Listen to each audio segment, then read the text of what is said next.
Hello dear friends, मैं सचिन शर्मा इस बार फिर एक नए वीडियो के साथ पूरे जोश और जुनून के साथ एक मोटिवेशनल वीडियो लेके आया हूँ। तो आज हम देखेंगे कि कैसे एक स्टूडेंट की लाइफ है जो सरकारी कंपटीशन के लिए दिन रात मेहनत तो करता है बट बहुत सारे स्ट्रेस के साथ उसको गुजरना पड़ता है। आज अगर ये वीडियो आपको लगता है कि हाँ कहीं ना कहीं हर एक उस स्टूडेंट की कहानी है जो हर रोज़ कहीं ना कहीं सफ़र करता है, अगर 1% भी आपको लगे तभी इस वीडियो को शेयर करना, वरना तो देख के छोड़ तो आप हर बार रहे हो। ठीक है, तो सबसे पहले हम डिस्कस करते हैं कि सामने क्या लिखा हुआ है। तो क्या आपको देख पा रहे हो क्या कि सामने वो कौन है? कहीं आप ही तो नहीं? ऐसा सवाल तो नहीं आ रहा माइंड में?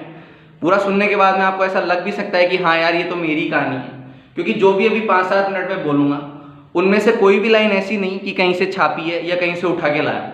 ठीक है, ये वो एक ऑब्जर्वेशन है जो हम दोस्तों को देख के बनाया गया है कि हाँ भैया एक जो कंपटीशन की तैयारी कर रहा है वो बच्चा ऐसी ही चीज़ों के साथ होके गुजरता है। ठीक है, तो ये क्या है, एक स्टूडेंट बैठा है, आसपास में चाय की कप रखा है, किताबें रखी है, उधर से मम्मी पापा या रिलेटिव्स देख रहे हैं, माइंड में डर है कि 90% चाहिए, उधर टाइम क्लॉक लगा है कि भैया अब तक पूरा नहीं हुआ तो देख ले लाला, अच्छा नहीं होगा। आगे बात समझ में, ये क्यों बना रहे हो सर? आ सकता है ना माइंड में कि यार ये अभी इसकी क्या ज़रूरत है। तो थोड़े दिनों बाद आपका आरआरबी एनटीपीसी का पेपर है, उसके बाद में आपका पटवारी का पेपर है, उसके बाद में सीजीएल के पेपर है, तो बहुत सारे पेपर है। ठीक है, और अब आपके पास टाइम इतना है, लिमिटेड टाइम है। आई बात समझ में, जब पेपर अनाउंस हुआ था कि पटवारी का पेपर लगने वाला है तब आपके पास इनफ टाइम था कि अगर आप जीरो से भी तैयारी स्टार्ट करते तो आराम से 4-5 महीने में अच्छी तैयारी कर सकते थे। बट अभी हमारे पास इतना टाइम नहीं है कि हम फिर से नई चीज़ें पढ़ें, उनको रिपीट करें, फिर से रिविज़न करें और टेस्ट लगाएं। इसलिए दोस्तों अभी हमारे पास सिर्फ फिक्स टाइम है और हमें पता होना चाहिए कि हमें इस फिक्स टाइम को कैसे यूटिलाइज करना है। अदरवाइज क्या रहेगा कि आप कंफ्यूज होते रहोगे। ठीक है, किसी बहुत ही ज्ञानी पुरुष ने ये कहा था कि दिशा बिना दुर्दशा तय है। आगे बात समझें, अगर आपके पास दिशा नहीं है तो आपकी दुर्दशा तय है। आपको पता नहीं कि कैसे क्या करना है तो आप कुछ भी करते रहो, उसका रिजल्ट नहीं आने वाला। तो फर्क नहीं पड़ता आप कितने पढ़ने वाले हो या कमजोर हो, अगर आपकी दिशा सही है और आप गति कर रहे हो, ठीक है, अगर आप काम कर रहे हो तो आपको डेफिनेटली मंजिल मिलेगी मिलेगी। इसलिए दिशा का सही होना बहुत ही जरूरी है। अब देखो ये स्टूडेंट है भैया, लेके बैठ गया किताब लेके बैठ गया, पढ़ा लिखा है कुछ नहीं। मान लो अभी चुनाव का शादी का माहौल था, आराम से 10-5 दिन इधर खराब कर दिए। अब जब वो पढ़ने बैठा उसने टेस्ट लगा लिया, टेस्ट लगाने के बाद में सोच रहा है कि यार क्या ही करूँ। ठीक है, आराम से टेस्ट लगाया। अब उसके बाद में उसने देखा कि माइंड में क्या क्या चल सकता है, तो टेस्ट लगाने के बाद में रियलिटी ये सामने आ गई। आती है नहीं आती? जब आपको कन्फ्यूजन होता है, कब होता है कन्फ्यूजन? या तो आप मार्क्स देखते हो या एग्जाम की डेट। एग्जाम की डेट तो आप सबको पता है। अब आप क्या देखोगे? अपने मार्क्स, जब आप मॉक टेस्ट लगाते हो। और जैसे ही मॉक टेस्ट में मार्क्स कम आते हैं तो यही सब हमारे सामने पिक्चर होता है कि भैया स्ट्रेस आ गया, नेगेटिविटी आती है, सीरियस हो गए, टेंशन हो गए, रात को नींद नहीं आई। और कब तक रहता है ये? मैक्सिमम 1 या 2 दिन, ज़्यादा से ज़्यादा 7 दिन मान लो, उससे ज़्यादा तो टिकता ही नहीं है। बुखार नहीं टिकता 3 दिन तक तो वो चला जाता है, और कोरोना भी हो नहीं रहा। आई बात समझ में? तो कितने दिन टिकेगा ये? 1-2 दिन। टेस्ट गया, रात भर उसका असर गया, सुबह पहले दोस्तों से मिले, बात फिनिश। दोस्त से बोलोगे यार मेरे मार्क्स नहीं आ रहे, दोस्त भी कह देगा मेरे भी नहीं आ रहे, चल खुश, बात खत्म। तो स्ट्रेस आपका वहीं रिलीज हो गया। क्यों? क्योंकि आपने सही से चिंतन नहीं करा। आई बात समझ में? जब तक आप सोचोगे नहीं किसी चीज़ को लेके तो कैसे मिलेगा? आई बात समझ में? अब देखो, जैसे ही आपने टेस्ट दिया, आपके मार्क्स कम आए, ऑब्वियस सी बात है भैया 5-7 दिन मजे मारे हैं तो मार्क्स तो कम आने हैं ही सही। अब आपके माइंड में 2 चीज़ आती है कि मेरे को रिवाइज करना चाहिए या टेस्ट देना चाहिए। इससे पहले एक बात बताना चाहूँगा कि देखो, जब आप टेस्ट दे रहे थे तब भी आपको पता था कि भैया आपकी हालत क्या है। आगे बात समझ में? और टेस्ट देने के बाद में तो वो रियलिटी दिख गई सिर्फ। अब जैसे मेरा शरीर है, ठीक है, मैं खुद को आईने में देखूंगा तो मुझे पता है कि भैया मैं कैसा दिखता हूँ। क्यों? क्योंकि बचपन से खुद को देखते हुए आ रहा हूँ। हाँ या ना? बचपन से खुद को देखते हुए आ रहा हूँ तो खुद की रियलिटी पता ही है। लेकिन इंसान का स्वभाव क्या है ना कि शादी में जाने से पहले एकदम अच्छा तैयार हो जाएगा और खुद आईने में नहीं देखेगा। किसको पूछेगा? आसपास वालों को, भैया मैं कैसा लग रहा हूँ बताओ। ये है ना मनुष्य प्रजाति का स्वभाव कि वो खुद की सच्चाई खुद नहीं देखना चाहता। क्यों? क्योंकि खुद की कमियां फिर खुद ही को तो दिख जाएंगी। इसलिए वो क्या करता है, पास वाले से पूछता है कि मैं कैसा लग रहा हूँ, एक बार बता दो मुझे। अरे महापुरुष, एक बार कांच में तो देख ले, पूरा सच सामने आ जाएगा कि अगर अच्छा लग रहा है या नहीं लग रहा। तो आपको भी क्या करना है, जब आपके मार्क्स कम आ रहे हैं ना तो इधर उधर आपको कहीं परेशान नहीं होना। आती है नेगेटिविटी माइंड में आएगी, लेकिन आपको उसको हावी नहीं होने देना है, अपने आप पे भारी नहीं बनने देना कि यार मेरे से कुछ नहीं होने वाला। आराम से 2 मिनट रिलैक्स बैठो, फिर सोचो कि कमी कहाँ रह गई। क्यों? क्योंकि आप तो खुद को जानती हो ना। जैसे मान लो अगर आपकी इंग्लिश वीक है तो आपको पता है कि भैया इंग्लिश में नंबर कम आने थे, मैथ या रीजनिंग में तो कम नहीं आ रहे, हो सकता है जीके में कम आ रहे हो। तो ऐसा आपको सब कुछ पता है अपने बारे में, तो आप आराम से बैठ के सोचो कि मेरे को करना क्या चाहिए, रिविजन करूं या फिर टेस्ट दूं, ठीक, या फिर टेस्ट दूं रिविजन बाद में करूं। हो सकता है ना आप अल्टरनेट टेस्ट दे रहे हो या नहीं दे रहे, क्या पता, पढ़ तो बहुत सारा रखा है। अभी जैसे पटवारी की एग्जाम है, अब जिन्होंने शादी और चुनाव में अपना आराम से टाइम दे दिया, वो क्या करेंगे, दोबारा से नोट्स उठाएंगे और उन्हीं नोट्स को पढ़ते रहेंगे। लेकिन जब तक आप खुद को चेक नहीं करोगे मेरे दोस्त, चेक कैसे करना है, उसके लिए कोई आपको मशीन लाने की जरूरत नहीं है। क्या करना है, टेस्ट देते रहना है टाइम टाइम पे, आपका स्कोर आपको बताता रहेगा कि भैया क्या पढ़ना है। और देखो टेस्ट देने की सबसे अच्छी बात क्या है कि आपको पता चलता है कि एग्जाम में क्या आने वाला है और किस पैटर्न से आने वाला है। आई बात समझ में? जैसे मान लो 1.5 घंटे का आपका टेस्ट है, ठीक है ना, बात को समझने की कोशिश करना। 1.5 घंटे का आपका टेस्ट है और पता चल रहा है कि भैया मैं तो 1 घंटे से ज़्यादा मेरी तो सिटिंग कैपेसिटी नहीं है, बैठ ही नहीं सकता। 1 घंटे बाद तो माइंड में ये ख्याल आ रहे हैं कि यार कल ये हो गया, उसने मेरे साथ ये गलत कर दिया। क्यों? क्योंकि आपकी आदत ही नहीं बनी। इसलिए कम से कम अपनी आदत तो बनाओ कि 1.5 घंटे तक खुद को आराम से टेस्ट के लिए तैयार रखो। क्योंकि एग्जाम में जा रहे हो टेस्ट देने, मान लो 3 घंटे का पेपर लग रहा है और पता चल रहा है कि 1.5-2 घंटे बाद ही अपना तो दिमाग सपने देखने लग गया कि यार कट ऑफ पार नहीं होगी, क्या ही होगा क्या नहीं होगा। अरे भैया पहले 3 घंटे का पेपर तो दे ले, उसके बाद में सोचना क्या करना है क्या नहीं करना। आई बात समझ में? अब आपने डिसाइड कर लिया कि रिवीजन और टेस्ट लगाने, अब रिवीजन करना है तो कैसे करूं? आप ये तो समझ में आ गया कि मेरे को रिवीजन करना है, लेकिन भैया कैसे करूं, कब करूं, कहां करूं, क्या करूं, पढ़ूं तो क्या पढ़ूं? अरे भैया तूने जो नोट्स बनाए एक बार तो उनको तूने पढ़ ही लिया, तो एक बार फिर से पढ़ ले ना, कुछ नया चाहिए ना।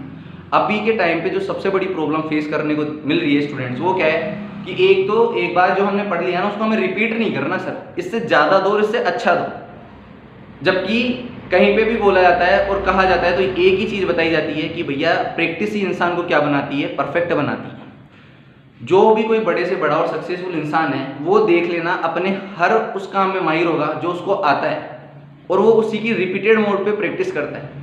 जैसे आप किसी भी क्रिकेटर को देख लो, भैया वो एक ही शॉट पे पता नहीं कितने टाइम तक प्रैक्टिस करते हैं, तब जाके उसमें अपना परफेक्शन दिखा पाते हैं। आई बात समझ में? ऐसे ही आपको क्या करना है, देखो एग्जाम का पैटर्न फिक्स है, ठीक, मार्क्स फिक्स हैं कि इतने मार्क्स का ये सब्जेक्ट आने वाला है, और क्वेश्चन के टाइप फिक्स हैं कि इस टाइप के क्वेश्चन इस एग्जाम में आने वाले हैं। आप ये गलती मत करना कि कर रहे हो पटवारी की तैयारी और मैथ पढ़ रहे हो एसएससी सीजीएल का। आई बात समझ में? क्यों? क्योंकि भैया सीजीएल का लेवल अलग है और पटवारी का लेवल अलग है। तो आप जो टाइम पटवारी के एग्जाम देने के लिए सीजीएल की मैथ पढ़ रहे हो उससे अच्छा है ना कि नॉर्मल मैथ पढ़ो और उसकी जगह जीके में टाइम लगाओ। बात समझने की कोशिश कर रहे हो ना कि नॉर्मल टाइम जो जीके में दे सकते हो आप उसको क्यों एक्स्ट्रा मैथ में दे रहे हो, उस लेवल का आपके आने जाने ही नहीं है, हाँ या ना? तो आपको ये भी देखना है कि कितना रिलीवेंट पढ़ना है, एक्स्ट्रा नहीं पढ़ना फालतू कि आप पता चल रहा है एसएससी की तैयारी कर रहे हो और भैया आईएएस का जीके पढ़ रहे हो, अथा नहीं जाना, ठीक। इसलिए आपको रिवाइज एकदम तरीके से करना है, उसका रिजल्ट डेफिनेट नहीं देखने को मिलेगा। अब सबसे बढ़िया पिक ये है आपके सामने, मुझे भी काफ़ी पसंद आई थी और रियल में एक स्टूडेंट की यही हालत होती है भैया।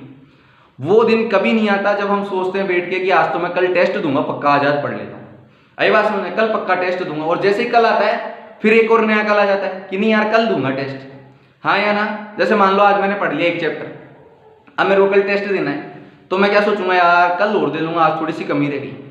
लेकिन सबसे बढ़िया बात क्या है दोस्तों, टेस्ट देते रहना चाहिए, टाइम टू टाइम आपका टेस्ट लगते रहना चाहिए, जिससे क्या होती है आपकी सच्चाई आपके सामने आती है। मान लो आप अगर हवा में हो, बट थ्योरी से क्या है, पढ़ा लगता है, आपको एक तो टेस्ट का पैटर्न पता चल जाएगा कि एग्जाम में ऐसे पैटर्न का हमारे आने वाला है। जब तक आपको वो पैटर्न पता नहीं होगा आप कैसी तैयारी कर लो, ठीक है ना? जब तक आपको पैटर्न पता नहीं है आप कैसे परफॉर्म करोगे? यही बात समझ में। एक ओवर में 6 बॉल होती है, तो उसके बाद में ओवर चेंज हो जाता है तो दूसरा इंसान ओवर पे करने आएगा, लेकिन आपको तो लगातार बॉल खेलने की आदत है। अब जो दूसरा व्यक्ति बॉल डालने आ रहा है उसका तरीका अलग होगा बॉल डालने का, हाँ या ना? होगा ना?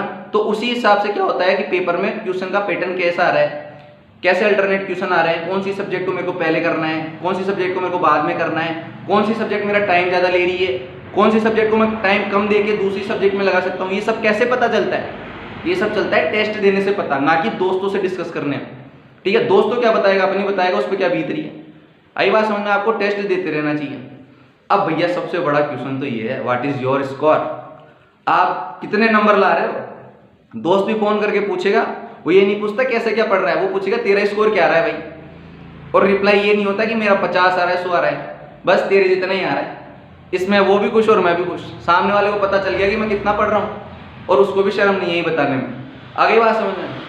अब जैसे मान लो ये तो रही दोस्त की बात, लेकिन खुद को भी तो पता रहता है ना, अगर मान लो आपके टेस्ट में मार्क्स कम आ रहे हैं, ये सब हो रहा है, तो आसपास वाले और पड़ोस वाले फ्री की एडवाइस तो हर कोई दे जाता है, मैं भी तो दे रहा हूँ आपको अभी, आई बात समझ में। लेकिन मन में क्या चलता है, मन में तो यही आता है ना, खुद को समझ नहीं आ रहा है यार मेरे साथ चल क्या रहा है, आप लोगों को मैं कहाँ से बता दूँ, आई बात समझ में, कि मेरे को खुद को नहीं समझ में आ रहा कि मेरे साथ चल क्या रहा है, मैं आपको कहाँ से बताऊँ कि स्कोर अच्छा है या बेकार है। किसी टेस्ट में तो मेरे 200 में से 180 आ रहे हैं, 160 आ रहे हैं, फिर पता चल रहा है मेरे 120 आ गए, 130 आ गए, तो क्या स्कोर बताऊँ मैं अपना। ऐसे कन्फ्यूजन आते रहते हैं या नहीं आते रहते।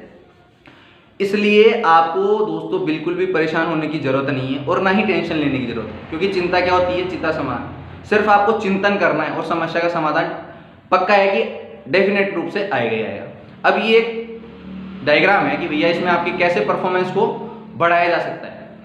जब देखो आपकी परफॉर्मेंस बहुत बेकार है तो आपकी हिम्मत ही नहीं होगी कि भैया मैं कुछ काम करूँ या नहीं करूँ, ठीक है ना। लेकिन अगर एक बार आपकी परफॉर्मेंस में थोड़ा सा डिफ्लेक्शन देखने को मिला, इसका सबसे बेस्ट एग्जाम्पल हम घर में देख सकते हैं कि भैया सर्दियों के टाइम पे हमारे गाड़ी का इंजन जाम हो जाता है। अगर वो पास में कोई पड़ोसी है, वो भी बैठे बैठे देख रहा है आप गाड़ी के किक लगा रहे हो, नहीं आएगा आपके पास। क्यों? क्योंकि पता है कि भैया चालू तो हो नहीं रही, क्यों काम करें। लेकिन मान लो 5-7 मिनट आप परेशान हो लिए, किक दे लिए, फिर अगर गलती से एक बार गाड़ी स्टार्ट हो गई तो 2-3 लोग और आपकी मदद करने आएंगे। क्यों? क्योंकि उनको पता है कि यार गाड़ी ने एक बार इंजन ने पावर ले चुकी, अब तो ये स्टार्ट हो जाएगी, खराबी नहीं है गाड़ी में, बस कुछ टेक्निकल इश्यू है हल्का फुल्का, वो दूर हो जाएगा और गाड़ी चालू हो जाएगी। ऐसे ही क्या होता है जब आपका स्कोर आता है ना, तो स्कोर मान लो 15-20 नंबर से कम रह रहा हो या थोड़ा ज़्यादा रह रहा हो, तो आपको परेशान होकर छोड़ना नहीं है, उसको कोशिश करनी है। क्योंकि एक बार जब आप मैक्सिमम लेवल पे लेके जाओगे, जैसा ही ये 90 डिग्री का एंगल बनाया, उसके बाद में थोड़ा सा हल्का सा ज़्यादा होते ही फिर आपकी परफॉर्मेंस आउटस्टैंडिंग होने वाली है। इसलिए टेंशन लेने की बिल्कुल भी ज़रूरत नहीं है। और जो मैं अभी थोड़ी देर पहले डिस्कस कर रहा था कि भैया जब भी हमारे कोई स्कोर कम आता है, ये टेंशन होती है, तो हारे का सहारा कौन? बाबा शाम हमारा। लेकिन यहाँ पे उल्टा है, कौन है भैया? दोस्त हमारे। लेकिन पहले क्या होते थे कि जैसे मान लो कोई दोस्त है, ठीक है, वो खुद तैयारी नहीं कर रहा, तो क्या कहेगा यार क्या ही तैयारी करें, नंबर तो आता है नहीं। जो खुद तैयारी कर रहा है वो खुद बोलेगा यार मुझे खुद को समझ नहीं आ रहा, मैं कैसे पढ़ूँ, तेरे को क्या ही बताऊँ। उस टाइम पे हमारे माइंड में चलता क्या है? एक साइड तो ये नीचे वाला डायग्राम जहाँ जिसको स्टार्टिंग में मैं समझा चुका, दूसरा डायग्राम क्या है कि आसपास की सोसाइटी को देख के हम ये सोचते हैं कि यार मैं कहाँ अपना टाइम इन सब जगह में वेस्ट कर रहा हूँ, देखो लोग कैसे अपनी ज़िंदगी जी रहे हैं। आता है या नहीं आता? जैसे मान लो आप एक नॉर्मल लाइफ जी रहे हो, क्योंकि एक स्टूडेंट की क्या ही लाइफ होती है भैया, किताबों की लाइफ होती है और कोई लाइफ नहीं होती। और उसी एज के बच्चे आराम से पार्टी एंजॉय कर रहे हैं, फंक्शंस एंजॉय कर रहे हैं, बढ़िया ड्रेसअप हो रहे हैं, तैयार हो रहे हैं, अच्छे से इधर उधर जा रहे हैं। आई बात समझ में? तो आपके भी मन में आता है कि यार क्यों इस झमेले में पड़े, छोड़ा क्यों ना छोड़ दिया जाए। लेकिन दोस्तों एक बात ध्यान रखना कि जब आपने अपना लक्ष्य निर्धारित करा था, उसी दिन से आपको पता था कि मैं अपना लक्ष्य क्यों निर्धारित कर रहा हूँ। ये सब चीज़ें तो आप पहले भी देख चुके थे कि एक लक्ष्य के लिए जो तैयारी करता है सरकारी नौकरी के लिए, उसको ये सब तो झेलना पड़ता है। फिर भी आपने निर्धारित करा था कि नहीं मैं तैयारी करूँगा, तो इन सब के चक्कर में आके आपको कन्फ्यूजन नहीं होना। और ये सबसे बेस्ट है कि आपको खुद को कहना है कि भैया शांत रहे, सब मोह माया है। क्या है? सब मोह माया है। क्योंकि हर कोई आज की इस दुनिया में किसी ना किसी चीज़ को लेके ज़रूर परेशान है। किसी को पढ़ाई का डर है, किसी को पैसे का डर है, किसी को इनसिक्योरिटी का डर है। तो किसी ना किसी रूप से हर कोई मनुष्य, हर कोई इंसान इस दुनिया में किसी तरह से तो परेशान है ही सही। तो अपन भी परेशान होंगे, कहाँ दिक्कत आ रही? बस अपन किताबों से परेशान, नंबर नहीं आ रहे, टेस्ट में सही से परफॉर्मेंस नहीं आ रही, रैंक नहीं आ रही, अपनी परेशानी ये सब है। तो क्या बोलना है खुद को कि लाला शांत रहे। क्या है? सब मोह माया है। आगे बात समझ में? अब क्या करेंगे? अब देखो आपने जो कुछ पढ़ रखा है, ठीक है ना, आपकी एग्जाम में थोड़े टाइम बाद 20 या 30 दिन और बचे मुश्किल से, तो आपको नया कंसेप्ट नहीं लगाना भैया। पता चला मैं कोई टीचर सर्च कर रहा हूँ यूट्यूब पे और उसकी पहली दिन की क्लास से स्टार्ट कर रहा हूँ। अगर आप ये काम आज से 6 महीने पहले स्टार्ट करते तो वेल एंड गुड था, आपका परफॉर्मेंस बहुत ज़्यादा बढ़ता। लेकिन मेरे दोस्त अभी आपके पास सिर्फ 20-25 दिन बचे, उसमें आपको मेहनत तो करनी है लेकिन बुद्धि के साथ। क्या बात कह रहा हूँ? मेहनत तो करनी है लेकिन बुद्धि के साथ। वो कहते हैं ना स्मार्ट वर्क करो, हार्ड वर्क नहीं। हार्ड वर्क तो पहले करते 6 महीने में तो क्लियर हो जाता। अब हार्ड वर्क के साथ साथ में स्मार्टनेस क्या लगानी है कि आपने जो पहले पढ़ लिया वो इनफ है, अब उसकी प्रैक्टिस करो और इतनी बार प्रैक्टिस करो कि भैया चीज़ें अच्छी तरह से आप उनसे फेमिलियर हो जाओ। ठीक है, एक के बाद एक 5 दिन में एक सब्जेक्ट कंप्लीट हो गया, फिर से 6ठे दिन से वही रिवाइज। ऐसे नहीं कि कोई नई किताब लिया है मार्केट से, फिर प्रैक्टिस करो। उसके बाद में आपको लगातार टेस्ट लगाना है और अपनी परफॉर्मेंस को देखना है। आगे बात समझ में? और क्या करना है? रिवीजन और टेस्ट, रिवाइज और टेस्ट, रिवाइज और टेस्ट, इसके बीच में आराम से थोड़ा सा गैप लो, चाय पानी पियो, आराम से इधर उधर जाओ, 1-2 दिन एंजॉय करो, कोई दिक्कत वाली बात नहीं है। लेकिन देखो, पास वाले से नहीं पूछना भैया कैसा लग रहा हूँ, कैसे डिसाइड करना है खुद को, टेस्ट देके अपना स्कोर देख के फिर खुद से डिसाइड करना है कि मेरी परफॉर्मेंस क्या चल रही है। आई बात समझ में?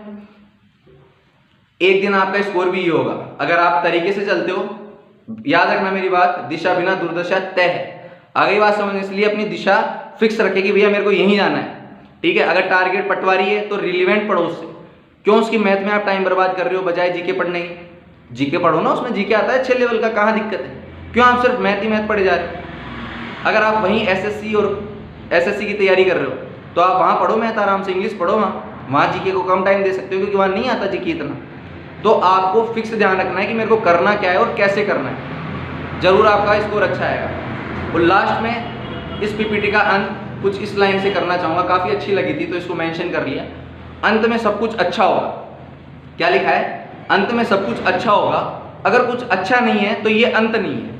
इस बात का मतलब आप समझ गए होंगे कि जब भी आपको ऐसे लगे कि यार कुछ अच्छा नहीं हो रहा, ठीक है ना, तो समझ लेना अभी इसका अंत नहीं आया, उस चीज़ को छोड़ने का थोड़ी मेहनत और डालने की कोशिश करनी है। आई बात समझ में? तो ये था आपका मोटिवेशनल वीडियो। अगर आपको पसंद आया है और अगर आप खुद को इससे कनेक्ट कर पा रहे हैं तो वीडियो को लाइक और शेयर करना ना भूलें। फिर मिलेंगे एक नए वीडियो के साथ, तब तक के लिए बाय बाय।